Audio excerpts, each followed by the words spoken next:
Pernikahan dulu dianggap sebagai tujuan hidup, tetapi kini semakin banyak orang yang ragu bahkan menunda untuk menikah. Apakah sekarang menikah masih menjadi prioritas atau hanya tuntutan sosial saja? Mari kita bahas faktor apa saja yang mengubah cara pandang generasi saat ini tentang pernikahan. Halo sahabat Kompas TV, kembali lagi bersama saya, Safira Prameswari. Topik marriage is scary atau pernikahan itu menakutkan lagi menjadi tren yang ramai dibicarakan di sosial media. Menurut tim jurnalis Data Harian Kompas, selama 1 dekade, jumlah penduduk yang berusia 15 hingga 49 tahun yang belum menikah meningkat 30,5%. Pada tahun 2012, ada 3 dari 10 warga yang berusia 15 hingga 49 tahun yang melajang. Di tahun 2023, angkanya naik menjadi 4 dari 10 warga yang masih melajang di usia yang sama. Lantas, alasan apa yang membuat masyarakat menunda menikah?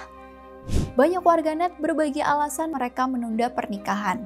Selain karena sulit menemukan pasangan, fokus pada karir dan pendidikan, hingga ketakutan terhadap kegagalan dalam rumah tangga, ekonomi negara yang tidak stabil adalah faktor utama yang membuat orang menjadi tidak siap secara finansial untuk memulai kehidupan berumah tangga. Hal ini ditegaskan oleh Deputi Bidang Koordinasi Peningkatan Kualitas Anak, Perempuan, dan Pemuda di Kementerian Koordinator Bidang Pembangunan Manusia dan Kebudayaan, Woro Srihastuti Sulistianingrum. Menurutnya, keputusan untuk menunda pernikahan merupakan puncak dari masalah ekonomi, seperti mahalnya harga rumah, biaya pendidikan dan pengasuhan anak, harga bahan pangan, serta biaya transportasi, ditambah risiko pemutusan hubungan kerja.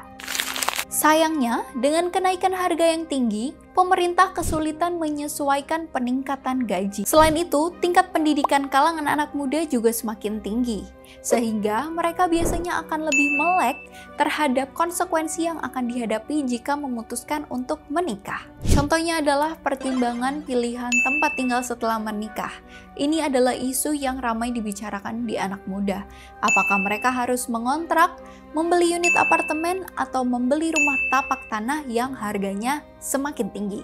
Jadi, pertimbangan masyarakat untuk menikah sekarang lebih kompleks. Nah, seiring banyaknya masyarakat yang menunda atau bahkan memutuskan untuk tidak menikah, hal itu berpengaruh pada penurunan jumlah kelahiran anak.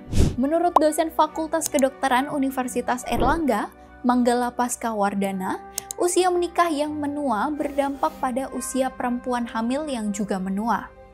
Kehamilan pada perempuan berumur 35 tahun ke atas perlu mendapatkan atensi karena berpotensi ada resiko kelainan janin, termasuk yang bersifat kromosom atau genetik seperti Down syndrome. Hal tersebut dapat naik seiring dengan menuanya usia ibu saat hamil. Selain itu, ibu hamil yang beresiko terkena penyakit kronis seperti hipertensi dan diabetes dapat berujung pada preeklamsia atau kondisi berbahaya pada usia kehamilan tua. Ditambah lagi jika ada masyarakat yang memutuskan untuk child free atau hidup tanpa anak.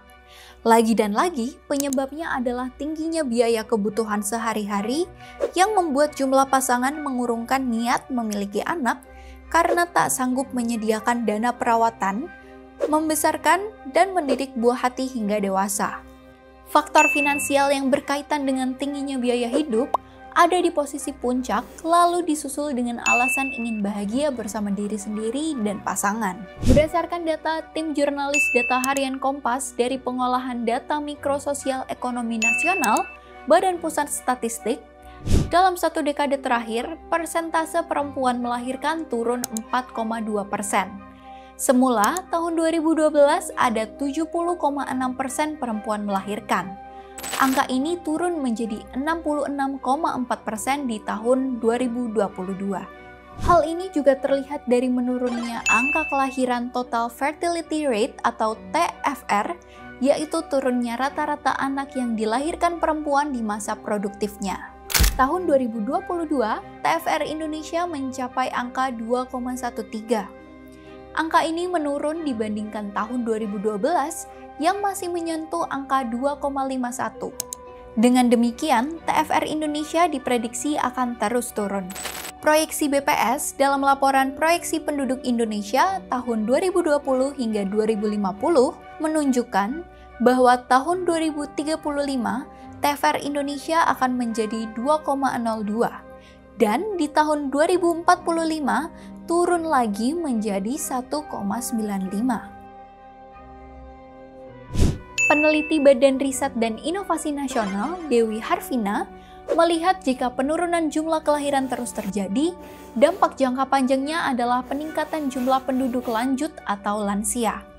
Beliau khawatir proses perawatan lansia akan semakin berat, karena saat ini perlindungan terhadap lansia masih terbatas. Baik dari segi kesehatan maupun segi ekonomi, belum banyak lansia yang memiliki jaminan atau dana pensiun. Selain itu, penundaan menikah bukan hanya berdampak pada angka kelahiran saat ini, tetapi juga memiliki implikasi pada kondisi kesehatan dan struktur demografi jangka panjang di masa depan. Pertanyaan kapan nikah, yang dulu dianggap sebagai hal sederhana, ternyata kini menyimpan kompleksitas yang luar biasa. Dengan meningkatnya tekanan ekonomi, kesadaran tentang kesehatan, dan perubahan struktur sosial, keputusan untuk menikah bukan lagi sekedar menjadi pilihan pribadi karena memiliki dampak yang luas kepada masyarakat dan juga masa depan negara. Jadi bagaimana menurut sahabat Kompas TV? Apakah tren menunda pernikahan akan berhenti atau makin kuat di masa depan? Tulis pendapat kalian di kolom komentar di bawah ini ya. Terima kasih sahabat Kompas TV sudah menonton hingga akhir. Jangan lupa untuk like dan bagikan video ini ya. Kalau begitu, Safira pamit undur diri. Sampai jumpa di episode selanjutnya.